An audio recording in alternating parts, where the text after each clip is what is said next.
Ouch. Hello, everybody. This is Teachings. Father Adam here. We got Lacey. We got Sterling. And today we're going to talk about a lot of voting stuff.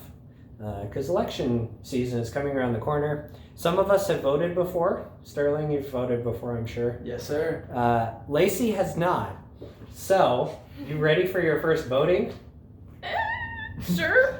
Well, after this video, you're going to be super ready, right? Yes. Because what we want to talk about here is some of the issues and some of the things to consider as you're preparing yourself to vote. So Sterling, any place we want to start with all of these fun things? Yeah, I think a good place to start would probably be defining like what's the difference between a prudential judgment versus something that's intrinsically evil. Yeah, good. So probably I guess the most hot button topic in the current political landscape is abortion versus everything else. So is a Catholic strictly held to voting for somebody that's pro-life, or can they vote for a pro-choice candidate? Is that appropriate? And how does that all play into what a Catholic's supposed to do in the voting booth? Right, yeah. And yeah, that's like a hugely difficult thing to discern, because I think if you look at all the choices, maybe some of the kind of less, I don't want to say lesser, but maybe like less mainstream choices, they might fall in line more with our Catholic values. And so I think one of the things that could be hard to discern is like, do I vote for one of those guys? Is my vote going to count or mean anything if I vote for one of those guys? Anyway, that's a hard question to ask. I think yes, because the more you vote for the guy who's got more of your values, and that maybe everybody else sees that, hopefully that could long-term change things. Maybe in this election it wouldn't change anything, but that's something to consider. Is there a candidate on the roster of everybody you can vote for that has all of your values and explicitly Catholic values? But first, yeah, we have to know what those are and kind of how to rank them, right? Right. So, yeah, go ahead. Take it away. Yeah, so I guess the best way to put that is when it comes to an intrinsic evil, that's something that's blatantly in its very nature against a Catholic teaching. So I guess the best example, if we're going to talk about abortion directly, however it's done, no matter what the purpose of abortion is put out there, like even if they're saying that abortion is done solely to limit the amount of abortions, the fact that abortion takes an innocent life by its very nature is an inherently wrong thing. So it's evil. It's of Satan because it kills someone. Right. Whereas if we were going to talk about immigration reform, there's a lot of different means of immigration reform that can be debated on what's the best for the immigrants, what's the best for the current members of society that will be welcoming the immigrants. Right. So there's two different aspects of human life that are affected by those policies that as Catholics we need to vote for and prudentially understand and debate.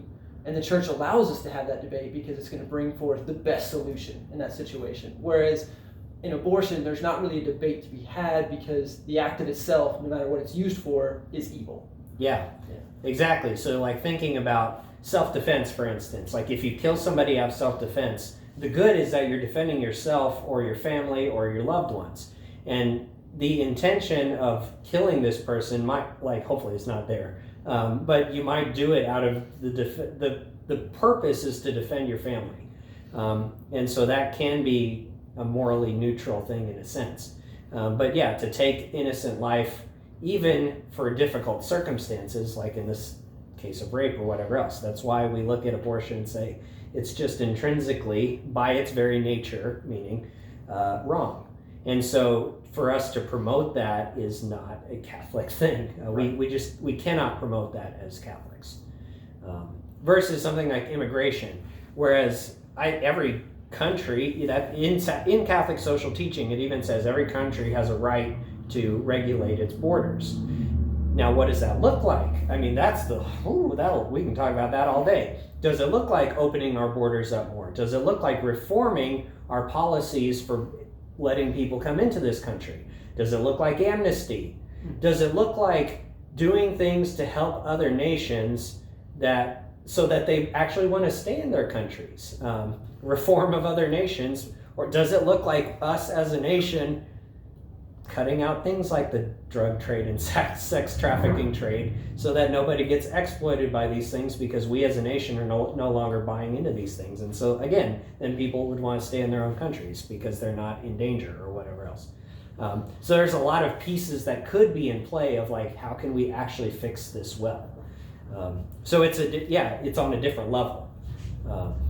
Okay, keep going. Right. And so I think you had a good point kind of starting this aspect of when we're looking for candidates to vote as Catholics. And I think that's a big point, is we are Catholics that are voting. We're not, as Catholics, we're not Republicans, we're not Democrats, we're not of a particular political party, we're just Catholic. Mm-hmm. And so we're voting based on Catholic social teaching.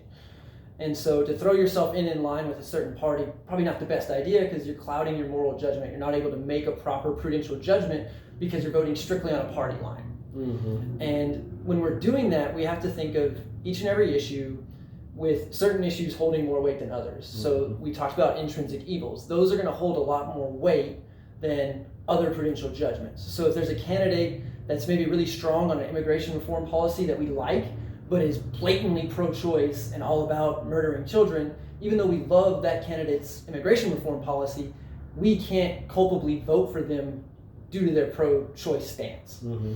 Yeah, and especially if that candidate is in a position that they could put forth legislation that's going to further that agenda and that cause. I know one of the arguments I've heard, and I'm just going to throw it out there for, again, people to discern, is that, say, for instance, this new Supreme Court justice that might be elected soon gets put in place and is a very conservative mentality person who's actually it seems to me, a practicing Catholic from things I've looked at and read. Does that mean that at this point the issue on abortion it's not as likely for the president, for instance, to be able to do much to influence that thing at this time? Now that's a big if game, and sure. That's a lot of playing with variables, because just as easily another Supreme Court justice could die, or whatever. I mean, something could happen to change that whole dynamic. But we do have to weigh the more weightier issues. So abortion or any rights or life issue is actually a difficult thing because we have to give people the right to live. Right. Because that doesn't only include abortion, but it also includes euthanasia. It also includes death penalty. Sure. And which, both major parties have very difficult things that they say about those things, especially from a Catholic standpoint. And even before those, according to Catholic social teaching, the most fundamental right for any Catholic to be looking for in their discerning of all rights is religious liberty. So thankfully we live in a country where that's more or less possible. If that was being threatened by a candidate, that would be even weightier for us to be considering. Like, are they preventing us from worship? Are they preventing us from living out our Christian life? Because if we can't live the Christian life, then we have what happened in like the early centuries, where people are getting killed or imprisoned or whatever else for what they believe. And so it makes it impossible for us to be Christians, well, at least in the eyes of the state. And it's impossible to be a good citizen and be a good Christian at that point. So anyway, okay, keep going. Right, and so I like what you talked about, how the primary means of a Catholic is to vote based on religious liberty, and it kind of reminds me of what Pope Leo XIII said in Rerum Novarum, which is the state's primary goal is to conduct morality. Mm-hmm. And so as a Catholic in a republic, in a democracy that we're in the United States, we play a role in determining how the state conducts morality. Mm-hmm. And so it's very integral in our life to vote, because if we pass up that right, then we're allowing the state to institute a certain form of moral code in this country that may not be in alignment with our Catholic moral code, which could put us in a really dangerous situation, because the social kingship of Christ is what should reign over a Catholic, not the social kingship of Texas or the social kingship of the United States. First and foremost, we're Catholics. Yeah. And so when you're talking about the idea of, hey, there's going to be a new Supreme Court justice that's conservative, maybe the presidential elect won't be that powerful against abortion. And that's certainly a thing to think about. but you have to go back to the religious liberty aspect of it as well. And if you have a candidate that's going to promote universal health care that strictly states that abortion is a form of health care that we must pay taxes towards as a citizen of the United States, or as a healthcare worker, your insurance benefits, the premiums that you're paying go towards abortion as a healthcare service, that not only promotes abortion, which is something that we shouldn't be voting for, but even further, it infringes upon our religious liberty. As a Catholic, we cannot support something like that. And if you're demanding that our insurance benefits and our finances go towards supporting that, you're putting us in jeopardy of material sin. Yeah, material cooperation. Exactly. Yeah, that's why the whole Health and Human Resource Bill was such a difficult thing. And people, places like Hobby Lobby or the Sisters of Charity were like, no, we're not going to support these things. We need to be either exempt, or you need to change this bill, or whatever else. Because, yeah, again, it infringes on our religious liberty. And I think the point, again, about how important it is for us to vote as Catholics, I think a statistic I heard was the last election, when it was the last two major presidential candidates, 40% of the nation voted. And that was a lot. Right. So you've got 40% of our nation discerning what morality is. Now, there's a lot of factors in that could be at play of like, why only 40%? Maybe some people can't get off that day, although there is write-in ballots and things like this like that are possible. I know my pastor, we had a retreat earlier a couple weeks ago, and my pastor was talking about when he was probably 40 years ago, they had a bus at the parish he was at, and so they rounded up anybody who didn't have transportation in the area, and they drove to the polls and dropped them off. And they're like, we're not going to tell you who to vote for, but we want you to be able to exercise this right. And so they just bust people all over there to, again, exercise our values, because it really is that important. If we want to practice our faith well and safely and help influence how morality is shaped in this country, then we have to. Yeah. Right. Yeah, and I think as a Catholic, that should be something that's like an intrinsic right within yourself, is that you want to prudentially set up a society that is in alignment with Catholic moral values, so that you feel safe living in current society. I mean, I can't tell you how many times I'm having a conversation with people that are like, oh, the world today, it's so crazy, where's God gone? And well, if God leaves the voting booth, then God leaves politics. We talk about how it's a godless society. Well, that comes from it being a godless voting booth. You have to take God into the voting booth with you in order to put a moral structure and political structure that has God in it. And I think a big issue with only 40% of people voting is it almost seems like here recently, in the past 30, 40 years, there's been this like Amish voting aspect when it comes to Christianity. That the best thing to do as a Christian is to not vote, because this candidate is really bad on protecting the sanctity of marriage. This candidate's really bad on abortion. Well, there's nobody good to vote for. I'm going to protest and just not vote. And the problem is that doesn't help anything. Yeah. It simply allows there to be a society that doesn't have Christians in it. And it allows a moral code, which the state is supposed to set up, to be set up without Christians influencing it. Yeah. And that's not healthy for Christians. And I think that kind of explains why we're in the situations we're in currently.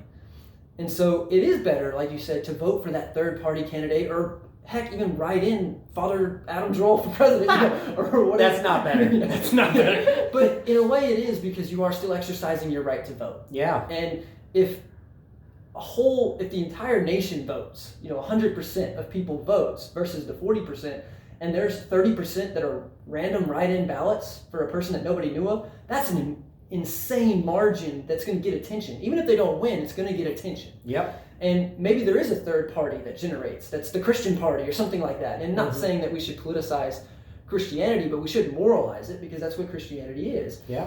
In and of itself, it's objective truth. So definitely, if you're not voting as some kind of moral stance, I would urge you to re-examine your conscience on that aspect of it.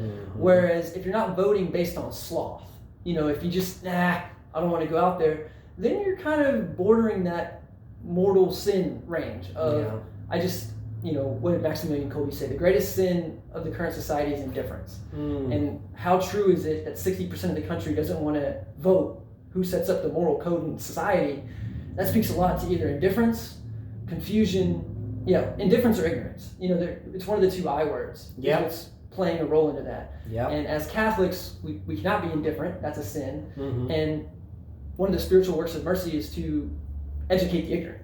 Mm-hmm. So there's two major ways that we can influence those 60% of people that aren't voting just by living out our Catholic faith. Amen. Yeah.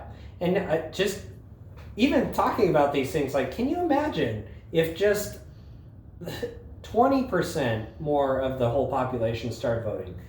And that would change the demographics of everything so much, especially if you're, again, not looking just down strict party lines. If you have to pick one or the other, like, I know I heard a lot last election about, like, the lesser of two evils. Sure. But again, why don't you look at all these other guys? And if you feel like your vote's not going to matter anyway, like, vote for one of those other guys. And again, get some traction under that guy, because he's more, he or she is more in line with your values and our values as Christians. And then maybe that'll be the impetus of more change, because people are like, oh, people want that? Like, people think that that's a good idea to have this moral code? Because, quite frankly, we vote on our morals right now. And so, thankfully, I mean, the Catholic Church has pretty fixed morals, and we know where we stand with these things, but the nation does not. Anything can be amended and changed, and we've seen that. Even in your young lives, I'm sure you've seen that, right? So, yeah, you gotta vote. And you gotta vote along lines that are actually going to support our values. Otherwise, nothing changes. Yeah, this godless, I like that quote about the godless society thing. Like, oh, this is all terrible, but we can do something about it. Right. We can at least vote, let alone talk about the issues or whatever else comes up. Yeah. Yeah. And I think Thomas Aquinas, when he's breaking down the different levels of government, that it's like the optimal level of government for a Catholic. And, it would surprise people that he says the optimal level of government is not necessarily democracy. And one of the reasons he says that, now it is one of his better levels, it's higher up there, I think it's like number 3.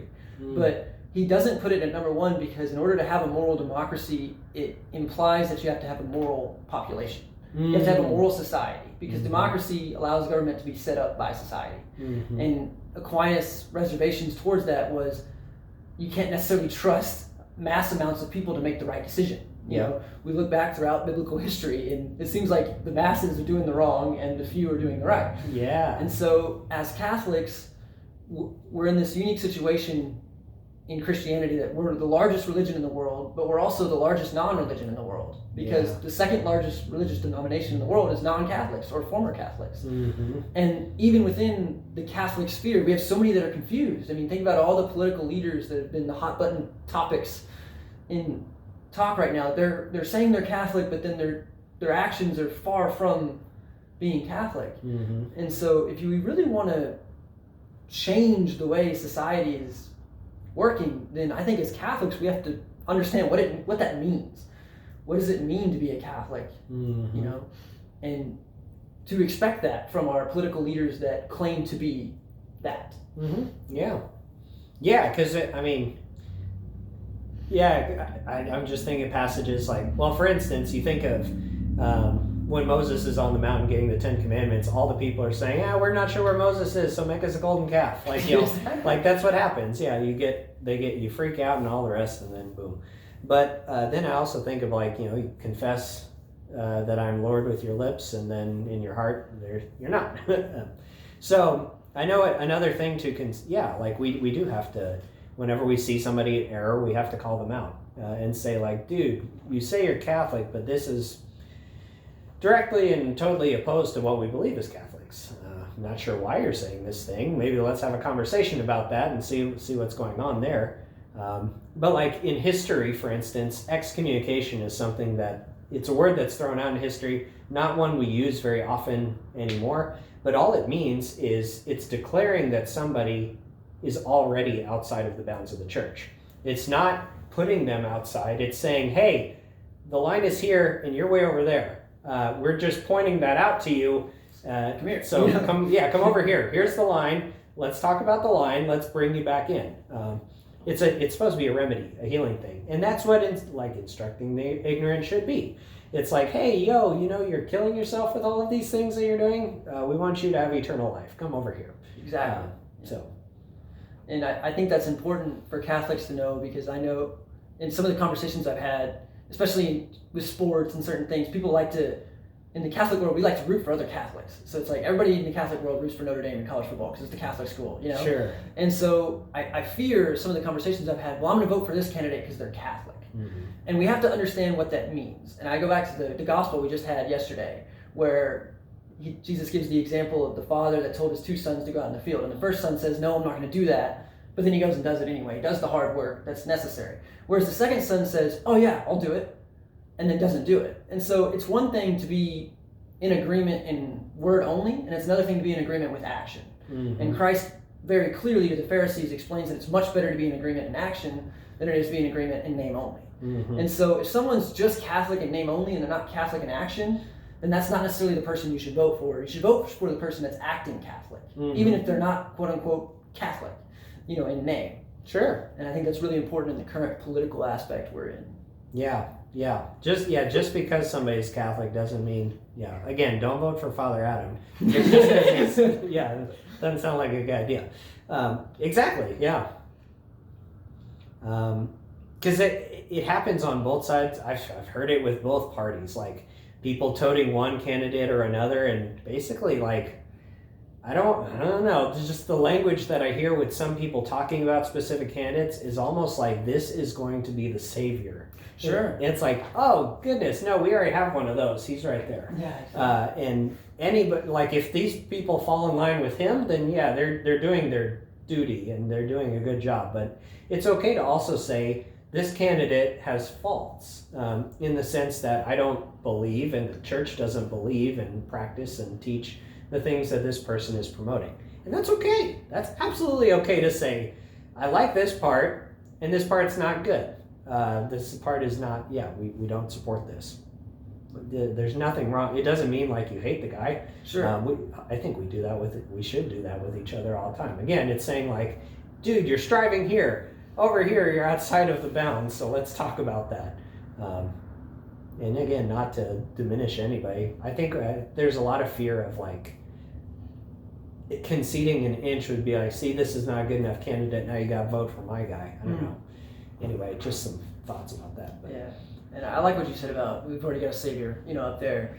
And if you think about it, he'd have been a write-in ballot, back in that time, because he wasn't the head of the Pharisees, he wasn't the head of the Sadducees. You had two kind of splits in the Jewish faith, and here's this dude that's from Nazareth, So like, who's this? And he's got 12 people following him. That's weird, He would be the weird political candidate that nobody would have understood or trusted, and it would have been a throwaway vote if you were going to throw in your camp with him. And you think about it, when he said something that was really radical but true, then everybody left. And there was only 12 people that were like, well, where else do we go? Yeah. And so as Catholics, we're called to be those 12 people. Even if it seems like we're not where we need to be, as long as you're following truth and you're letting Christ be the social king of your life, then morally you're okay. Mm-hmm. Yeah. Yeah, exactly. Jesus is good. Hello. Good. Are there any other points we want to bring up about voting or anything else we should consider as we're getting ready to vote very soon? So as someone that's never voted before, what are your thoughts on everything? I'm processing everything. I'm still stuck on the third party voting though, because I don't know if I've been told this before or if I'm just pulling this out of thin air. Because like if we want to like make a difference, like now, like obviously I get what you said about third party and like Jesus and the disciples, but like in the situation we are now, when there's like one that's more pro-life and one that's pro-choice, would it be wrong of us to vote for like a throwaway third party? Because then we're not like really making a difference, because like the likelihood of a third party right now winning is possible, but it's not very, you know what I'm trying to say? I do understand, yeah. Okay.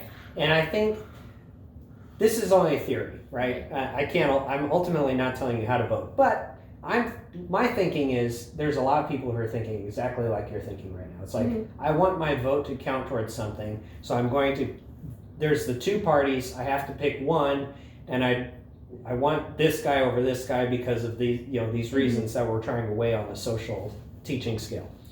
But if we're all in that mentality, then nothing's ever going to change with these two parties. My thinking is if enough of us are looking at these third party people, if we really believe that neither of these two parties has everything that we want, and we see another guy down here and say like, yeah, I think this guy's more in line with what I believe. If enough of us are voting for that guy, that's going to gain traction. That's going to at least show something like, there's this rising group here that is voting for somebody who's not one of these two. I wonder why that is. And that starts getting people to think. Maybe that's even the witness that we need. This voice standing out and screaming into the darkness, it feels like, and saying like, this guy's saying something different. I wonder what that's about.